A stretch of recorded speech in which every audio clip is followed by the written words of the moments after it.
অনেকে বলে নবীদের মধ্যে ইউসুফ আলাইহিস সালাম বেশি সুন্দর ছিল, কিন্তু আমার নবীর চেয়ে বেশি সুন্দর।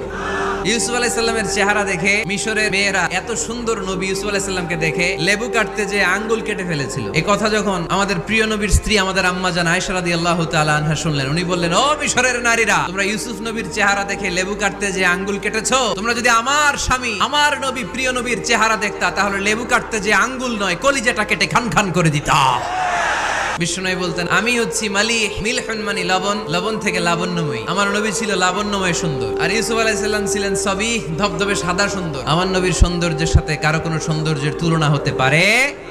বিষ্ণু ইসলাম বললেন, গোটা বিশ্বের মানুষকে আল্লাহ দুই ভাগ করলেন, এক ভাগ জান্নাতি, এক ভাগ জাহান্নামী। আমারে জান্নাতীদের মধ্যে ফেললেন। কুরাইশ বংশে অনেক খানদান আছে, আমারে হাশিমি খানদানে ফেললেন। হাশিমি খানদানে অনেক পরিবার আছে, আমারে শ্রেষ্ঠ পরিবারে ফেললেন। যে কোনো ক্রাইটেরিয়ায় হোক, মানদণ্ডে হোক, গোটা বিশ্বের মধ্যে আমি সেরা। চিল্লায় বলেন ঠিক কিনা?